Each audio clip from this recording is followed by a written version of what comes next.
Be a deity. Jeez, I need Brad for You're the parents meeting. Do you want me to take sitting in mine that off? chair, Do you're a deity. you want me to take mine off for that? That's your, it's a deity sitting in that chair. Yeah.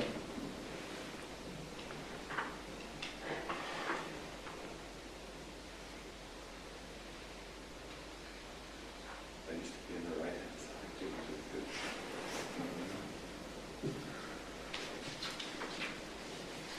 It's 5 o'clock? You know where our kids are?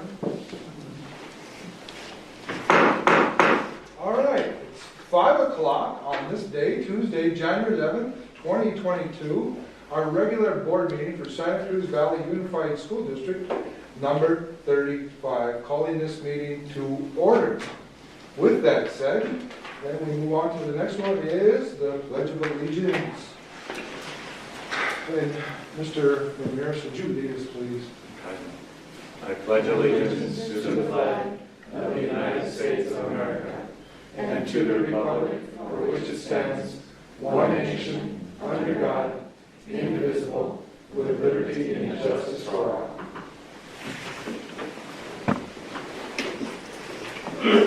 All right, roll call. We got Mr. Rene Ramirez. Here. In-house, present. Here. Ms. Bobian. Present. Ms. Bobian is here, okay. Mr. Hayes is not here tonight, correct? Mr. Brad Beach? Present. So we have 4 members present, myself, Joel Kramer, so 4 members are present. Thank you. We move on to subject B, adoption of the agenda, and I believe Mr. Verdugo is on the phone. Yes, thank you. Just the one item is the executive session and my evaluation. If we could remove that and table that for next session. Thank you. Do I hear a motion then to adopt the agenda with that recommendation by Mr. Verdugo to remove his evaluation in executive session? So moved. Second. The motion is second. Any further discussion? Hearing none. All those in favor, please do acknowledge by saying aye. Aye. Aye. Aye. Passes 4-0. Call to the public? No. We have no call to the public. All right, we move on to presentations. Number 2, and that is superintendent's report. Mr. Verdugo. Thank you. Just a couple of items. One that I want to thank Mr. Strong and his team for presenting at the ABLS conference, representing us on how to create and sustain a student-centered culture. And so I thank them for presenting. Also want to congratulate Dr. Lunderville, who will be recognized by the Santa Cruz County Superintendent's Office for early childhood. She'll be part of that recognition for Early Childhood Month, so I want to congratulate her on that. And also, last meeting, we didn't get a chance to recognize the board, but congratulate the board for receiving the All Board Award. It was sent to a different district. We finally got that award, so congratulations to the board for their participation in professional development and continuing growth. That's it. Thank you. All right, thank you, Mr. Verdugo. Subject B, governing board member report. Start with Ms. Bobian. Thank you. Congratulations on everybody who participated in the spelling bee, but especially for the winner. And the kids that get to go off for the larger one, you know, that's quite an honor and something they'll remember all their lives. And, you know, I just really want to comment on how much I appreciate the testing is done in school, how the district takes this pandemic so seriously. And, you know, it's a drag for a parent to get a phone call and have to come and pick up their kids. But that's the way the district stays open. And I just really appreciate the attentiveness that you're all taking. All right, thank you. Move on to Mr. Beach. I just want to say Happy New Year's 2022, and looking at the agenda today, I see the White Elephant has generously donated a lot of money to our various schools. I want to thank them, give a public shout out to them, and all the other individuals, Desert Sky,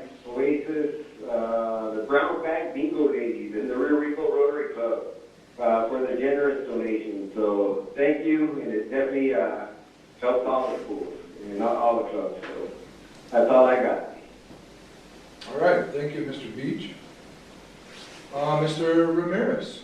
Yeah, the same thing that Mr. Beach said, which is I'd like to thank all the people who donate to the district, all the different schools. Really helps our programs out a lot. Not enough can be said about their donations. So thank you to the public for all the donations made. And I'd also like to thank all the principals who showed up tonight to our meeting. We appreciate it. I know it's not easy to be here after a long, hard day, so I appreciate your attendance. Nice to see you too, Mr. McPherson.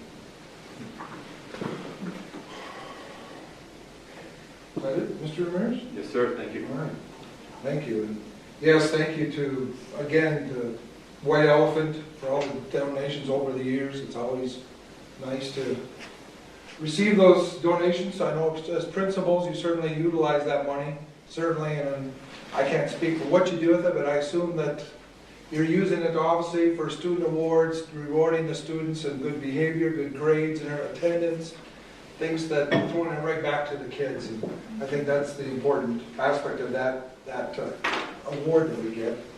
Certainly, congratulations, Melissa, on your recognition. Certainly, and congratulations to all the board members that you received that award. And granted, we should have got it sooner, but they gave it to us later, and much later, obviously. But that's certainly a good thing. And certainly, it was good to be attending the winter conference again. All the board members attending, which is a nice thing. I know that a lot of us gained some insights in some certain areas.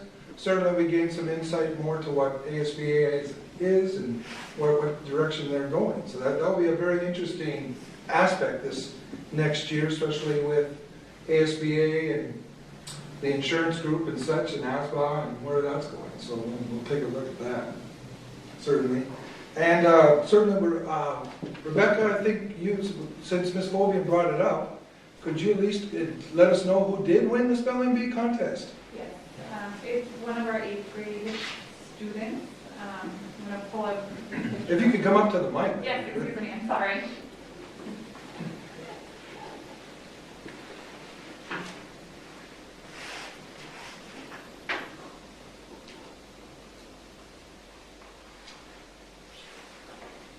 So, good evening, board members. We would just like to congratulate our 8th grade student. He is a very hard worker, and he did a phenomenal job on spelling the 4th round, and then I can't remember what his last word was, but it was ballot. Mallet, yes. And so he was able to go through those different rounds with a lot of confidence. He actually was our runner-up, and so unfortunately our site winner was unable to be part of that, but he did a fantastic job. So we just want to congratulate him. And this young man's name is? I have to confess, I don't remember the names. All right, well, I think that's to be, hopefully we get some feedback that before the end of the meeting. Yes, definitely. Somebody let us know. Thank you. All right. Okay, well, moving on then, thank you. To information discussion action number 3, subject A, Rico High School Facilities Board expansion. Mr. Verdugo. So, thank you. I'd like to invite Ms. Brown up. She will be introducing this as well as ADM will be sharing a PowerPoint presentation and an update, and then there is an action item related to this as well. Thank you.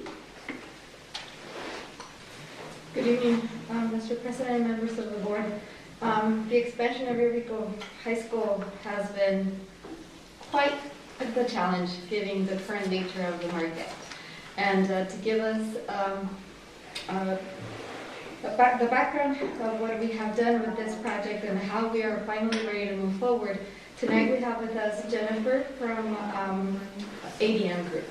Jennifer, could you please come up?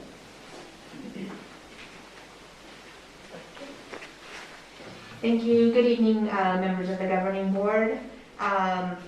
Okay, so as Ms. Brown mentioned, we've been working for almost 2 years now on some projects at the Rio Rico High School with the funding that had been received from the school facilities board. So it's been a long journey. We have kind of had budget struggles along the whole way. But I think we are finally at a point where we are ready to move forward with construction and then embark on a slightly new design process for the second part of the project. So what I wanted to do today was kind of walk you through a brief history of where we've been over the past 2 years, where we are today, and then I will do a quick overview of what the design of the project was, because the last time you saw what the designs were was October of 2020. So it's been that long since that we've been working on this. So I had to write all this down because it was quite the story to tell, but so bear with me as I go through this. So the renovations and additions at Rio Rico High School, the School Facilities Board funded projects. In March of 2020, we kicked off the project and the project programming. SFB funding allocated $5,113,708 for 26,800 square feet of new space. From that funding amount, we have to take all costs associated with the project. That's what we call hard costs and soft costs. So the portion for the construction funds was left at $4,090,966. The programming at that point was to include approximately 17,000 square feet of new space at the main campus, which included a cafeteria expansion, new media center, and new classrooms, and 9,500 square feet of new building space at the agricultural site that is across the highway there. In July of 2020, we went out for a select bidders qualification list, and at that point we selected 3 contractors. SD Crane, Concord, and Lloyd Construction were approved to be able to bid the project. Then in November of 2020, the invitation for bid was issued. SD Crane was the apparent low bidder. At that point, we had the 2 different site locations split up. The Agricultural Sciences building came in a little over $2.6 million, and the main campus was a little over $4.8 million, for a total of $7,561,000. So the project was over budget, over the amount allocated by the fund by SFB, as you can see, by almost $3.5 million. At that point, the district did not have any supplemental funding via bond, ESSER, any other. There was no additional funding. So in January of 2021, we requested additional funding from the SFB.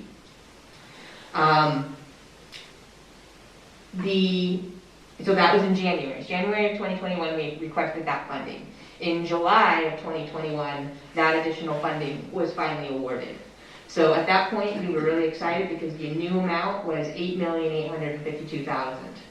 Then the portion for construction was $7.7 million. Unfortunately, at that point, since the amount of time was so great, amount of time had lapsed from the original bid, we did have to procure the project again. At the suggestion of SFB, rather than go out for another select bidders and low bid, we opted to procure the project as a CMAR solicitation. So this CMAR solicitation was issued, and in October of 2021, SD Crane was again selected as the CMAR for the project. In November of 2021, we received the GMP from SD Crane. As you can imagine, with all the increases in cost due to COVID inflation, unfortunately the project came in over budget. This time the Agricultural Sciences building was priced at $3.6 million, and the main campus at almost 5.8, for a total of 9.4. So the cost went up almost $2 million in that COVID inflation. So again, we were over budget for the funds allocated for the SFB.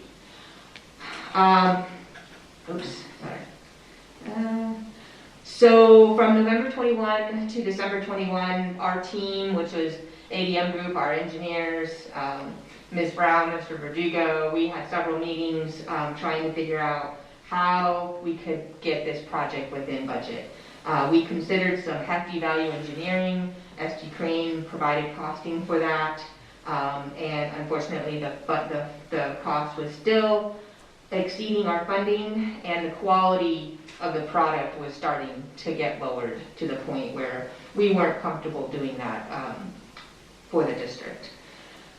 At this point, we started considering that maybe instead of building at 2 locations, we would just focus all of our efforts at the main campus, due to the fact that the agricultural site has so many things working against us as far as needing to do a new septic system and quite an extensive fire tank, and lots of site costs that were really driving that up from where it needed to be. So we started looking at the main campus. Where could we put in another 9,500 square feet at the campus? Concurrent with all this, we have also at the end of last year started working on the second bond sale project list. And one of the projects associated with the second bond sale was a new field house down on the field at Rio Rico High School. The programming for that really wanted it to be restrooms, locker rooms, weight room, and classrooms. But unfortunately, again, due to budget constraints, we weren't going to be able to get everything the district wanted in that field house. So we considered, well, what if we don't do any building at the don't do the kind of large amount of building that we want to do at the agricultural site, but instead go back to just maybe replacing the trailer that's there now, or at least getting usable restrooms on site. And instead, maybe we can shift our dollars towards this field house to supplement some of that work. We proposed that to Mr. Verdugo and the team. We discussed it with SFB. Basically, everybody thought that that would be a good idea. So the new field house concept, which I'll share with you in a few minutes, is basically a 9,500 square foot building, and it will include restrooms, locker rooms, weight room, and 4 flexible classrooms down there on the field. And then the proposal that we're bringing to you today is to essentially use a combination of funding from the SFB and the second bond sale to build both of these projects. In January 2022, just last week, SD Crane revised the GMP one more time, because as you know, costs escalate from day to day to day, so we wanted to make sure we had the latest and greatest.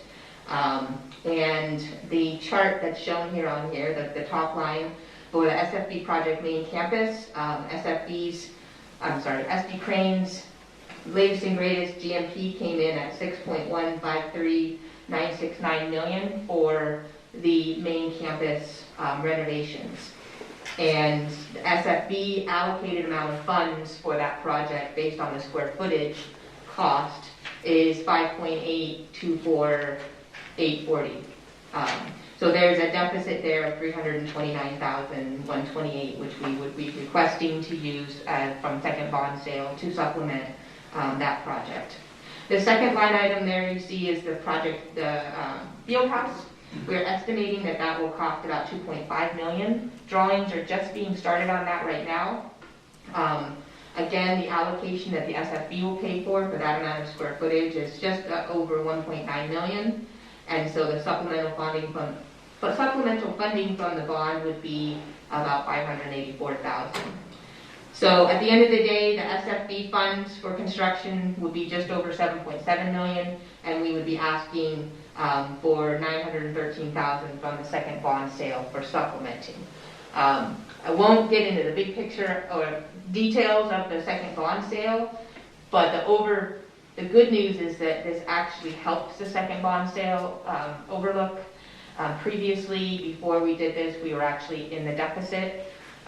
With this, we have kind of a nice contingency padding, which will help us potentially do some additional projects in that second bond sale.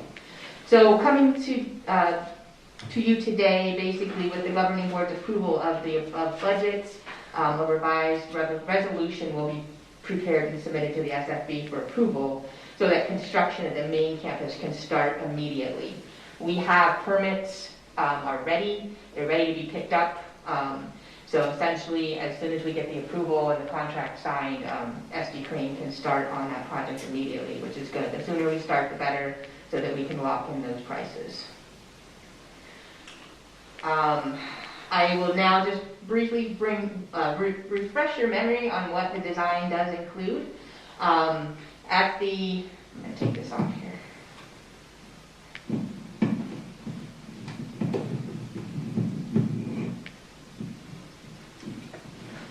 This graphic was originally made when we were still working on the PAC as well. The PAC is now finished, as everybody knows.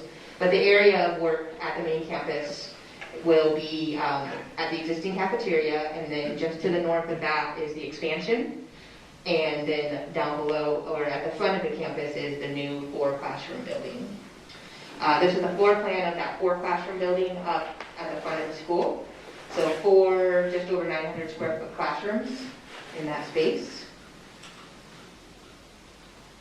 This is a rendering of the classroom interior. And then the expansions on the back side. This is the existing cafeteria floor plan with the cafeteria, the platform that exists there today, the cafeteria and the servery. Now that we have our new performing arts space, this platform is not necessarily needed as a performing space. So the new cafeteria, essentially, when we do the remodel of it, this will become additional eating space up on that platform. So we'll get new paint finishes in that area. This is a floor plan of the expansion to the north.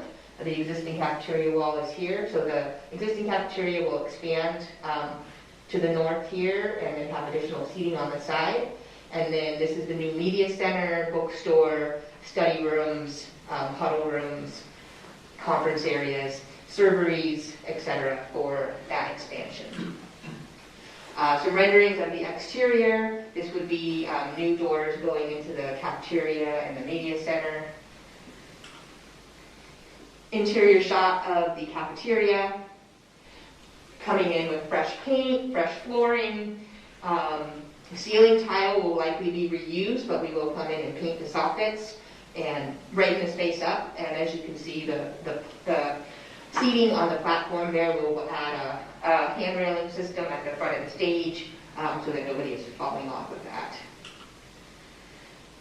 Shot of the new portion of the cafeteria and kind of the bar seating, different multiple types of seating will be provided for the students.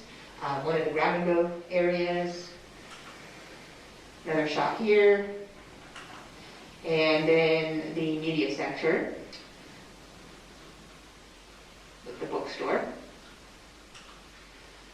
And then down on the lower level will be the new sports medicine classroom and a video technology classroom. And this is what that new addition will look like. The Performing Arts Center is over here. So again, you'll see another kind of 2-story building from the back.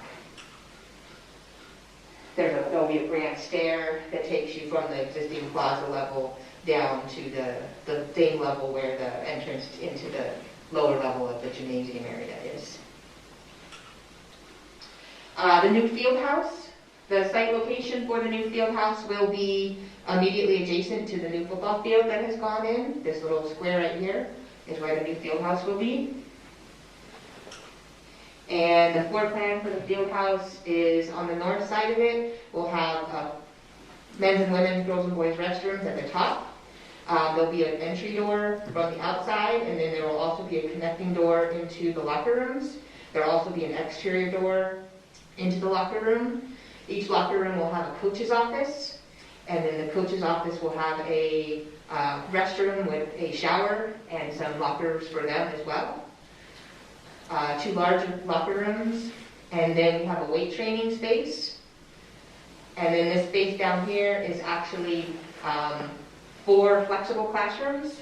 So they can function as 2 large classrooms with an operable partition that opens, or the operable partition can close and it can be 4 separate classrooms. So potentially those spaces could be used, classroom space during the day, but then maybe things get pushed to the side, and if you have visiting teams, that could be kind of a makeshift locker room or a place where they can put their stuff during the games. So that is the 9,500 square foot field house. That is the summary of kind of where we've been and where we're at. Does anybody have any questions? Start with Mr. Ramirez. Yeah, I had a question about housing on here, the cost, $23,000. Could you talk to me about that? What's that for? What is, Looking at this here, for the housing? Sorry. So he's asking about housing, a line item For for the $23,000. oh, you're looking at, you have the, you have the GMP? That is, I'm just speaking for SD Crane, I'm speculating, but the, some of the superintendent that, has been working on the project, that basically is, I think his housing costs for staying down here while supervising the project.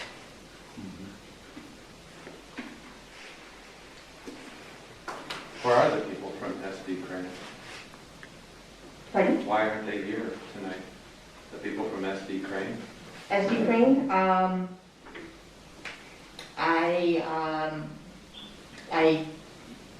I guess we didn't officially talk about having them here, I was representing the team tonight. Okay. The wrought iron fencing, how much wrought iron fencing did we get for $42,000? Is that just the western part over here that we see when we're driving in?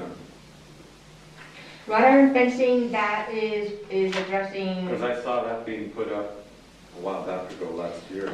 correct, I was there, wondering how far that goes around.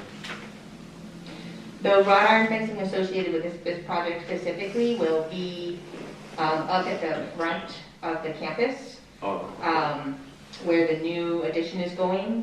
That line item probably covers the rework of some of the existing fencing and the addition of some new fencing. Because we are putting a classroom building out kind of in the front, we would need to make sure that we add new wrought iron around that so that the students can't just walk off campus in the middle of the day without going Mr. through. Verdugo, was that also on the western end over there too? Did that include that area? By the park, out there by the fields? Mr. Verdugo? Can you repeat that again? Did that wrought iron fencing also include the perimeter over there of where the fields are and the parking lot? And you know how they put in all the wrought iron? Was that also part of it, or was it just the front of the? That was a separate project. Oh, okay. Yes. It's just Yeah. So, and we did extend the chain link all the way across, which originally was not expanded at the original scope. How many feet was that, or how much area did that cover? The previous Not area, project? Yeah, what was the? how many I feet know the it was perimeter? it was hundreds of lineal feet of fencing down there. I can certainly follow up and tell you exactly what it is. I don't have those I numbers appreciate with me that. right there, so. Okay.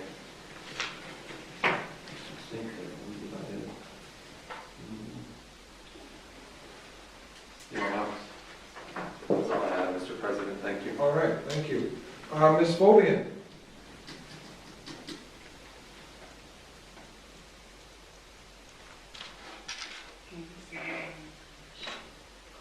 Oh, there I am, okay. Thank you for the presentation. My favorite part was when you said that work would be starting soon. I think that's terrific, and what's already been done has made such great improvements in the campus, and it's only going to get better. Thank you. All right, thank you. Mr. Beach? No questions. Thanks for the presentation. All right, thank you, Mr. Beach. All right, I'm going to just start with the back and work my way back to the front. Okay. Down at the field house, and the locker rooms, are we putting showers in down there? There are no showers for the students going in down at the field. At the field house, so there'll be no showers down there, just locker rooms? Yes. And I believe the plan is to have that be the official football team locker room. We're gonna also accommodate larger, lighter, deeper lockers.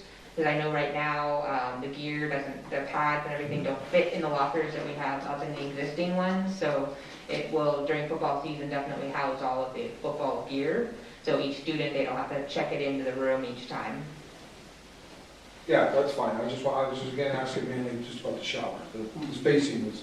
Mr. Kramer, just Yes. real quick, with the showers, we've gone back and forth with that, because it's an expense, and right now, nobody uses the showers. I know it's something that, when you and I were in school, it was part of our everyday tradition, you practice, you at PE, you showered afterward. No longer is that the case. And so we've gone back and forth, and now it's something that I think, from a cost standpoint, I think we still will have bathrooms and spaces for the bigger locker rooms, but we will not have the showers, at this point. But we can obviously discuss that if that's something that the board would like to expand to. Mr. Verdugo, I just asked a question and you answered it well, because I will concur with you, and I'll go back even to 20 years ago when I was in this field of being athletic director, and I'll concur with you on the shower use, that very few people even at 20 years ago were utilizing showers. I assume that the trend has continued to where what you just said. So that was my question, you explained it in case it is brought up. Again, not me asking, but somebody else asking that question. Thank you. Moving on with that to, let's see, I'm good with all the other stuff in there. And you touched on it in the beginning. So, and Ms. Verdugo, I know you just said it too, Ms. Verdugo told me about the 4 classrooms on campus that will be considered the CTE program area, those 4 classrooms. There's 2 of them. Yeah, the classroom building floor plan. There's 4 classrooms there. The one up at the main? Yes, right over, which would be like right over here. Yes. Yeah.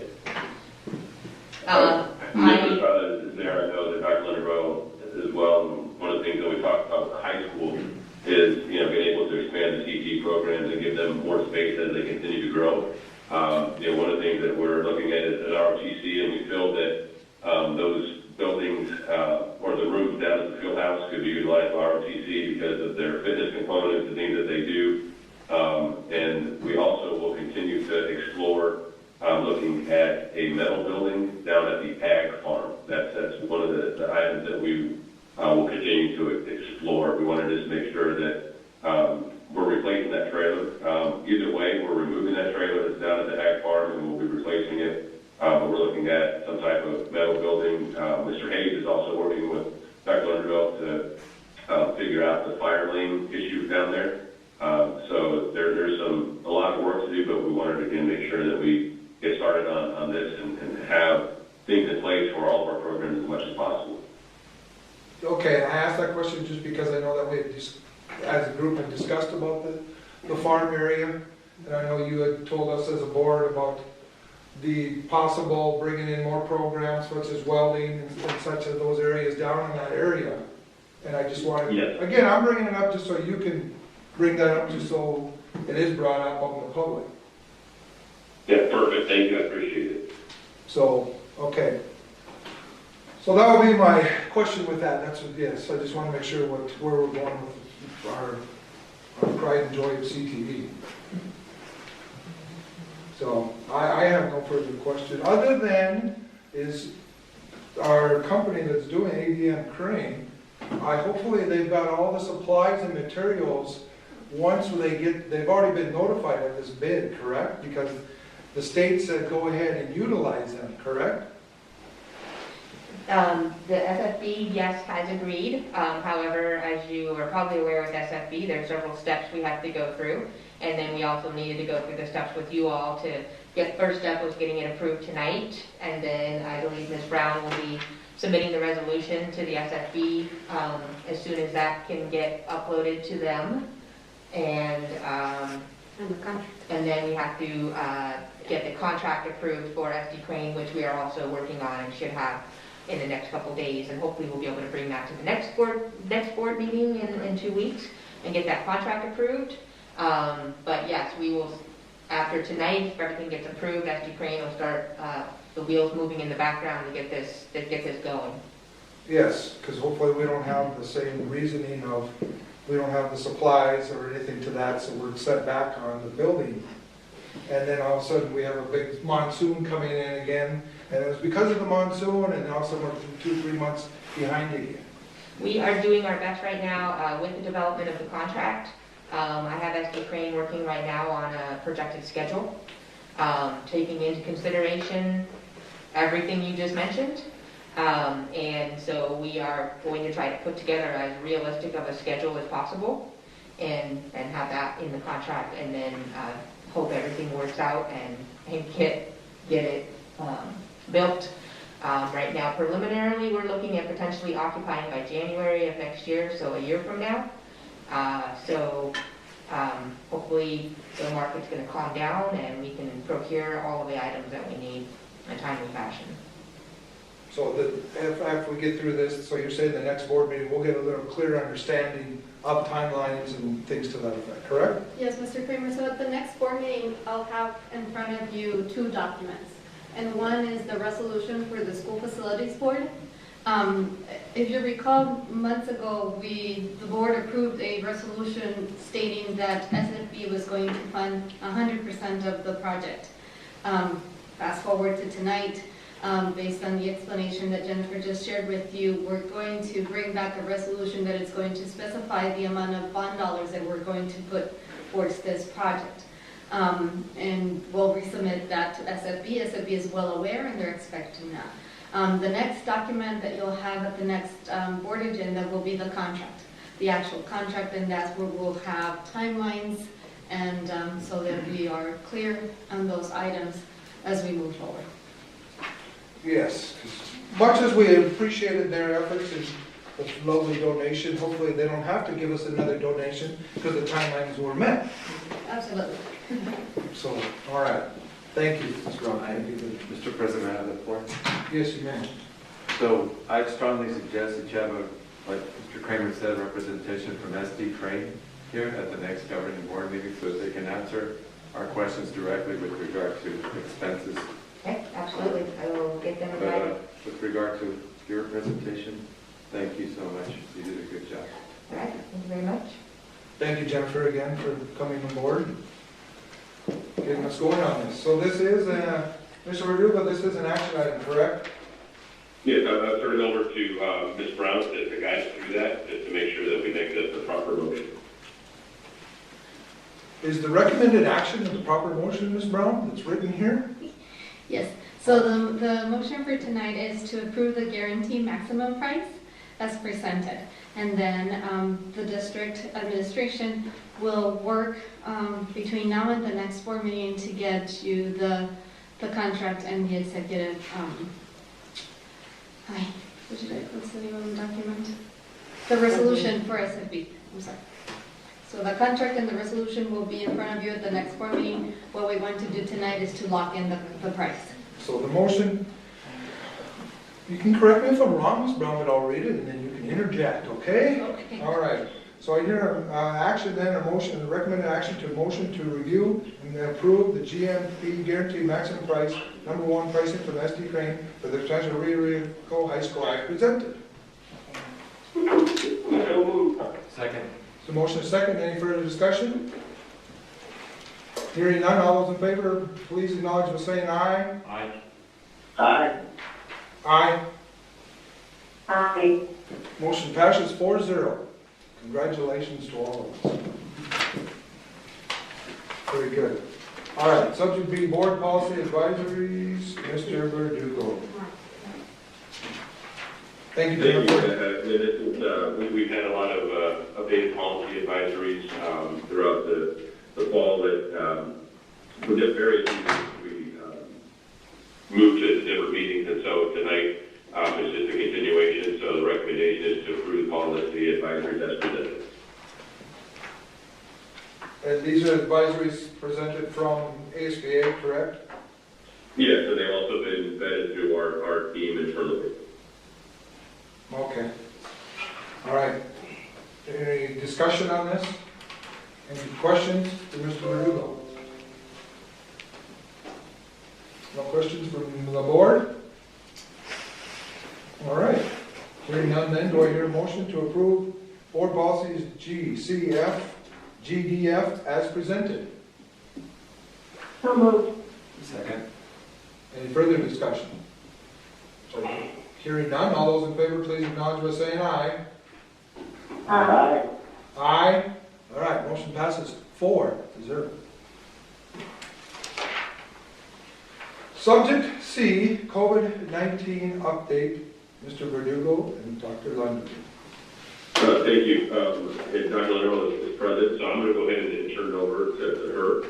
As we've had a lot of CDC updates and advisories with the protocols, so I'm going to turn it over to Dr. Leno.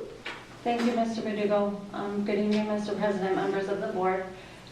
Tonight, I am going to review with all of you just the new, kind of a brief summary of the new CDC guidelines, as well as the current case numbers in our county. Of course, right now, Santa Cruz County is labeled as high transmission on the public schools dashboard. We went from the week of, now remember these are a few weeks behind. So the data that we're looking at right now is from the week of December 26th, which is a week that everyone was not in school. But the prior week, December 19th, it was 149 cases per 100,000 individuals, and then school got out and it jumped to 562 cases.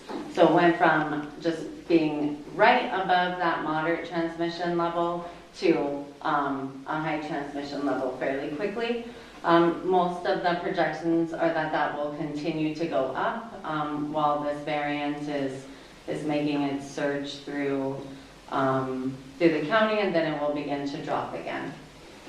Does anyone have questions about the transmission? Mr. Beach, any questions? No question. All right. Ms. Fobian? No. Mr. R. Ramirez? Yes, does ADHS have any, or the CDC have any data with regard to which variants they are? I mean, how do we know that it's not the original COVID or Delta or Omicron? The current tests, and again, I'm not a doctor, but I do not believe that there is. Sounds like something out of Star Trek. I do not believe that there is a test that we have that differentiates the strain. When it's a COVID test that we've been using, the Binax is what we have available to us. It does seem to... The reason I ask is that I'm sure everybody here can appreciate the value of that information, because the new strain is not as fatal as the other ones, and so that could affect your governing board and Mr. Verdugo and your team's decisions. So that's why I ask. As far as I know right now, testing is a challenge to come by, so we'll continue to test, and although it doesn't differentiate on the test that we use, I certainly can ask that question at the health department. What could you tell us about how long it's going to take the government to provide more testing? Do you know anything about that? Because we are currently contracted through our local health department, we have not really had any issues obtaining tests that we are able to use for our school community members. But I can ask if they know any information about, I know that the Board of Supervisors has also asked that question, so I can ask Mr. Terrell at the health department. Okay, thank you.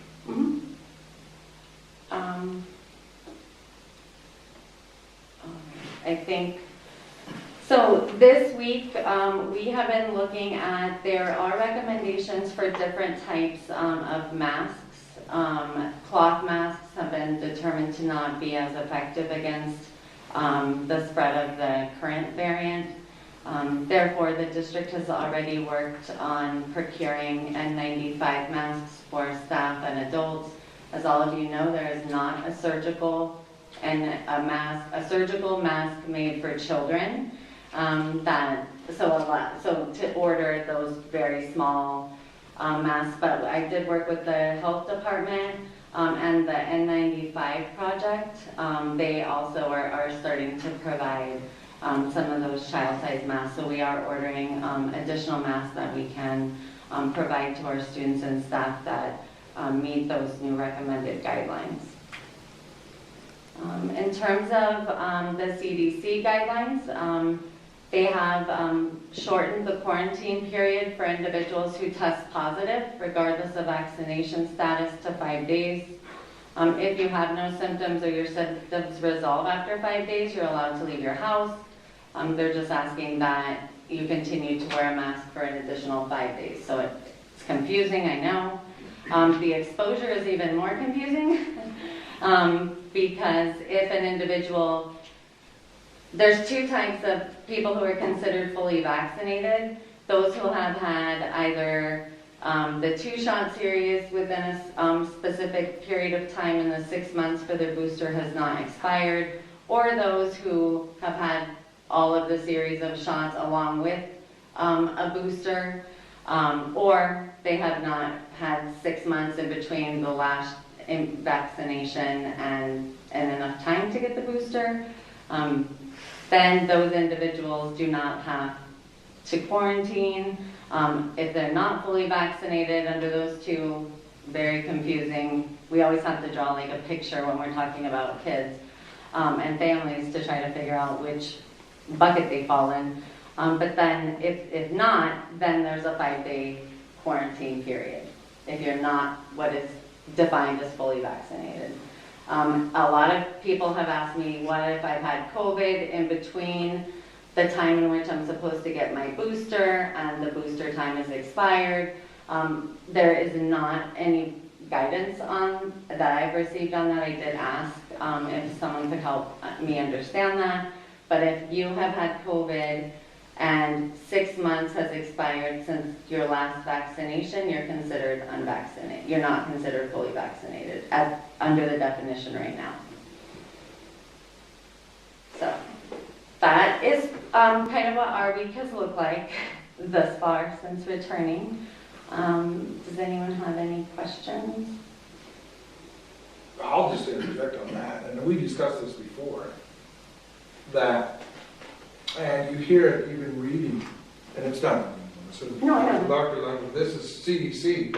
They never give an answer to the hybrid immunity. Mm-hmm. They just want to throw out their shots. But they don't say anything about those that have had COVID and have had the shots.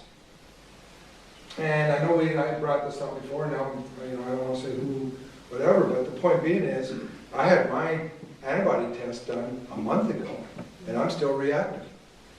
Still high up, because I had COVID and the shot. So I'm technically considered hybrid immunity based on that. But the CDC does not want to tell us anything to that effect of those that have had COVID and those that have had the shots, where are you at? They say you got to wear your mask after 5 days of having COVID. Wearing your mask after 5 days, oh, so no, it's 12 days. They don't say anything about continue. Let's say continue wearing your mask. Yes, they do, and they said now it's everything about mask and shots, booster upon booster. You know, I don't want to harp on it, and I'm just saying that I think it's important that people understand that they're giving us that one side, and there's other sides to this as well. I think as a board and as a district, you know, you may get it, you may get it again, and that's the whole thing about getting the immunization. And it doesn't mean that I'm not going to get it, but maybe I'm going to get it very lightly. I had a flu really bad in October or September. That was worse than having COVID. It then hit me kind of hard for about a week, but it was more phlegmy and all that, rather than the dry stuff. The point on all this is that I think it's very important for obviously people to get their vaccinations if they haven't had it, but those that want to get the vaccinations and continue, I think that's great too. But I think we need to give information, or the CDC needs to give us more clear guidance of people like myself that, hey, you know, where are you at? Especially if you went and got your antibody test. Not everybody's the same though either. Your reactive, your levels could be higher than mine or lower than mine. It's all our human body and what our T cell counts. I don't even talk about T cell. I mean, Mr. Beach would probably give me better on that with the biologist. We wouldn't even talk about that either. So all these intangibles are not being mentioned. The CDC is not giving us all that. I think it's very important to still keep an open mind to what's going on out there in the science world. That's my take on this, and I started off. Go ahead, Mr. Ramirez, if you have something to add or say. I wanted to hear what Mr. Beach had to say first, to be honest with you. Maybe Mr. he has Beach? something to say about T-cells, I don't know. No, nothing about T cells or all those other cells, but I do want to just emphasize, there's a 97% survival rate, so let's focus on the positives and keep on moving forward and, putting our great minds together to make good decisions for our schools and our students. So that's all. All right, thank you. Ms. Fobian?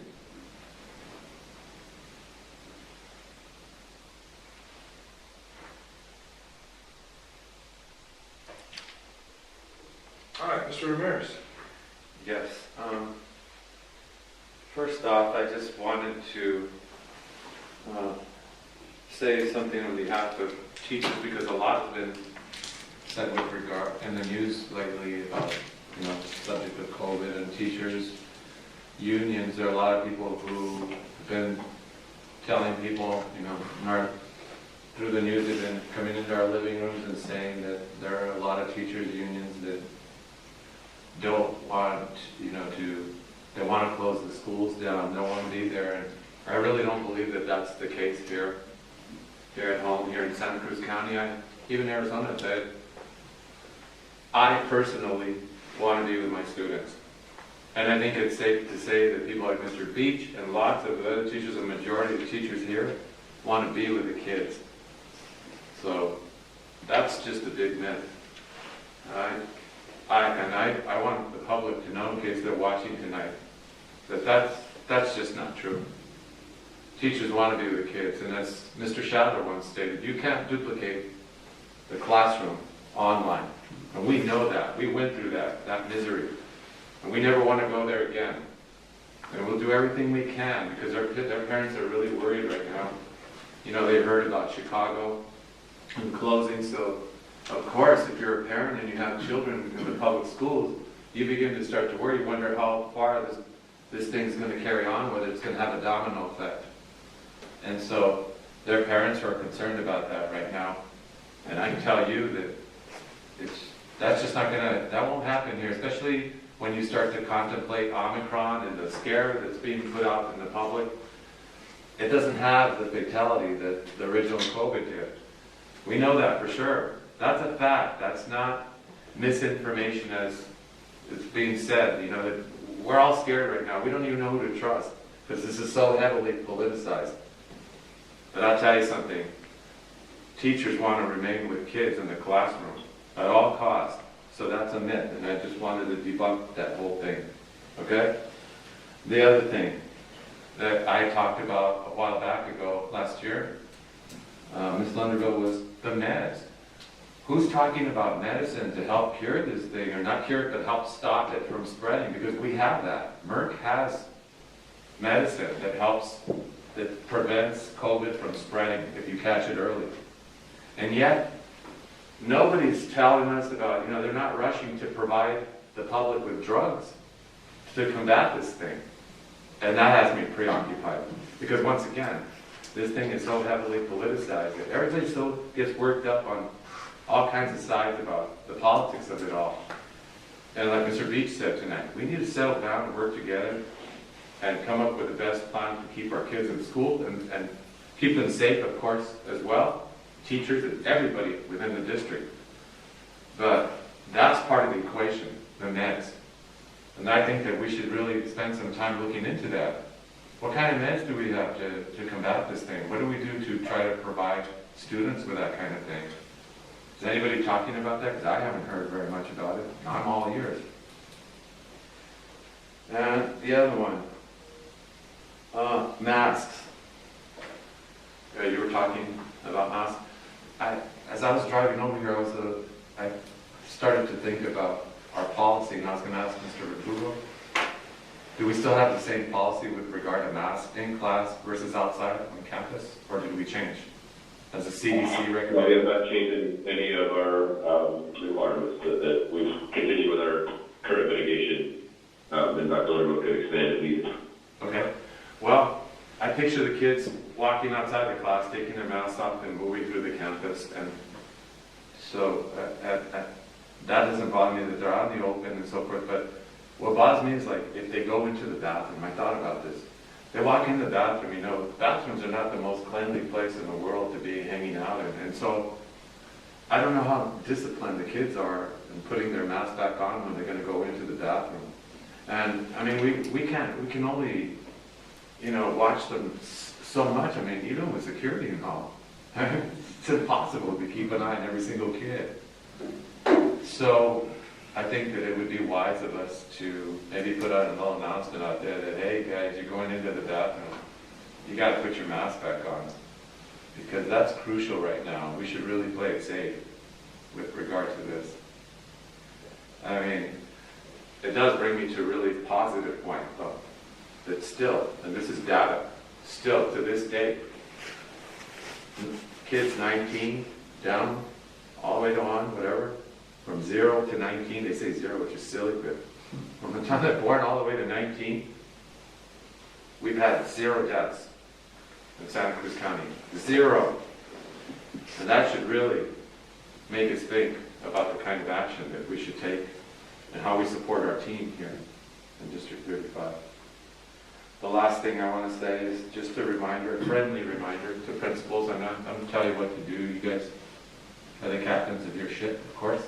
It's just a suggestion that you keep your guard up with regard to protocols, because despite the fact that Omicron is not as dangerous, we should still keep our guard up because it's very highly contagious.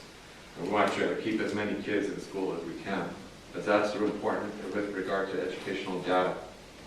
Keep them in school, that's half the battle right there, just keeping them in school. So, thank you, Mr. President. Well, thank you, and thank you, Mr. Beach, Ms. Foley, and Mr. Ramirez. And certainly, you know, I think Brad hit it right on there, is that we're just trying to stay positive and, you know, keep up our due diligence. I'm looking at what CDC, or not CDC, our Arizona Department of Health and Services, of all the tests that are given in the last 6 months in Santa Cruz County, 28,626, only 10% of those have tested positive. So it means 9 out of 10 people that are standing in line right now, only 1 of those are actually testing positive. Point being is, again, the concern of what you were saying, of throwing it out there and, oh, you know, I think people have to understand it's right there, that it's not as extreme as what it's being portrayed to be. That's the numbers based on what I'm looking at right now. So, with that said, thank you, Mr. Beach, again. Thank you, Mr. Ramirez, Ms. Bowden. Dr. Lundgren, certainly, thank you for relaying some of the CDC information. And hopefully the county will continue staying abreast, or keeping us abreast on what's going on there. I know that there were a lot of lines in Nogales. Some places were running out of tests. People were flocking to places that were creating lines on the roads and such as yesterday. So, all right. Moving on, COVID-19 is subject D. Propose and prioritize topics involve debates and times for future board meetings. Mr. Ramirez. They had one, but sorry. I'll swing back to you. It must not have been very important. No, it was, but I'm just reporting to Steve Martin. Mr. Beach. Nothing bad. Ms. Fovian. I'm good with the scheduled list. All right, back to you, Mr. Ramirez. I'm good, No? thank you. Still? Okay. I have nothing either. Okay. On to number 5. Mr. Chairman, before we leave that, just wanted to notify the board during this topic that we'll be working with NUSD, as you mentioned during the board member report regarding ASBE, to explore other options, and that will be on the agenda. It was not on the future topics, so I just wanted to make sure that the board was aware that we'll be collaborating with them to explore options from ASBE. is that legal with regard to agenda? Because I don't want anybody calling us out that we're violating some kind of, procedure. No, it's a proposed topic for next agenda, so I'm just notifying the board that that's going to be a topic on the next agenda. Thank you, superintendent is allowed to do that. Okay. He's okay. All right. Now, number 5, consent agenda, approval of consent agenda. Any matter on the consent agenda will be removed from the consent agenda and discussed as a regular agenda item upon the request of any board member. Do I hear any requests from any of the board members? Yes, I'd like to remove number 3, please. Number 3. All right. Rio Rico High School course catalog, for those that are listening. I'm not sure what that was, if they don't have that in front of them, so we'll explain to them what that was. All right, any others? Mr. Beach and Ms. Bovian? No. Okay. With that said, then, do I hear a motion to approve the consent agenda and removing item number 3 to discuss as an independent? So moved. The motion, do I hear a second? Second. Motion second, any further discussion? Hearing none, all those in favor, please acknowledge by saying aye. Aye. Aye. Aye, 4-0. Okay, item number 3, approval of Rio Rico High School 2022-2023 course catalog as presented. Mr. Ramirez. Yes, I just wanted to make sure that we went over it with a fine-tooth comb with regard to language and stuff, because in the past we have had some issues with that, and we were told by one governing board member that we didn't have any business really going over that was under our purview, but it is. It is clearly under our purview. And I want to make sure that we went over it with a fine-tooth comb so that when I do read it carefully, when I have more time, that we don't find all kinds of glaring errors. Like last time, and that was not under your watch. Mr. Estrada. Yeah, we followed multiple. Yeah, why don't you come up to the mic, sir? Mr. Estrada. Good evening, Mr. President, members of the governing board. I just answered your question, Mr. Ramirez. The entire counseling team and myself and the admin team, so about 8 different people on our campus read through it while we're working on it, along with instructional leaders as well, so they look at their department stuff. So it goes through a thorough process before we get it to you, and Dr. Lunderville, Mr. Verdugo are the last ones to review as well. So. Thank you. I just, again, I tell you that one time I read one of the things that we put out in the handbook, I think it was, oh my gosh, man, there's so many glaring errors. Mix-ups in both languages and all kinds of crazy stuff, so I'm hoping under your leadership that... What about this year's? Well... No, I mean that wasn't, but what about this year's, Mr. Ramirez? What about this year?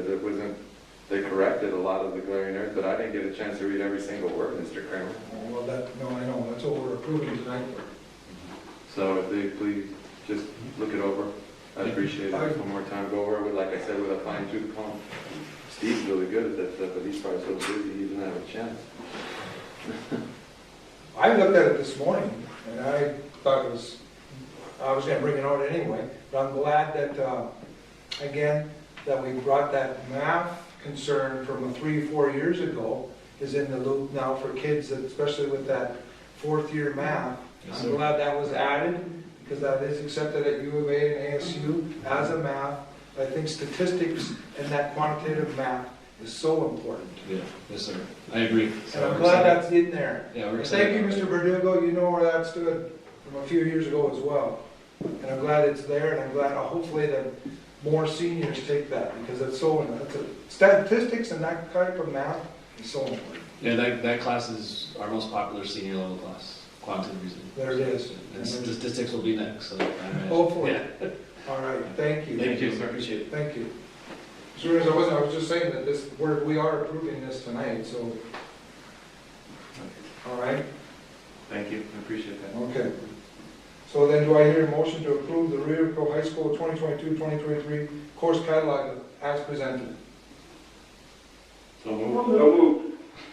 All right, I got 3 so moves. I'll take one of those as a second. Second. Just All right. Second. There we go. All right, any further discussion? like, one other question just popped in my head. I saw the course catalog, I read through it, but there was no, you didn't do any translation in Espanol, did you, or Spanish, was there? No, there was no translation in Spanish. Okay, that's what the concern was a few years, that's, okay, very That good. was one of them. Thanks. Thank you. Thank you, Hector, for coming back. Okay, thank you. All right, there's a motion, a second. No more, any more discussion? All right, hearing none, all those in favor, please acknowledge by saying aye. Aye. Aye, passes 4-0. All right. Governing board meeting evaluation. Just to circle back to the spelling bee very briefly, Mr. Yeah, Beal. oh, before that was good, yes. It's up to you. Yes, do you have an update? I apologize, I stepped out earlier, and so when I came back, I just drew a blank. The winner was an 8th grader, Fernando Ortiz. And first of all, I want to thank the 3 principals here. They were our judges tonight. Ms. Cabrera was kind enough to take pictures, which we'll get up on our website and so on. So we had an 8th grader, Fernando Ortiz was our winner. Our runner-up was Han Yamsen, who's a 4th grader from Calabasas. And our 3rd place, our bronze medalist, was a 3rd grader, Sarah E. Roca from San Cayetano.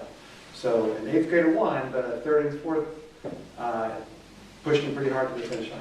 So thank you for coming back to that. And again, I apologize I stepped out. Thank you for bringing us back into the loop of that. Congratulations to those students, their parents, their families.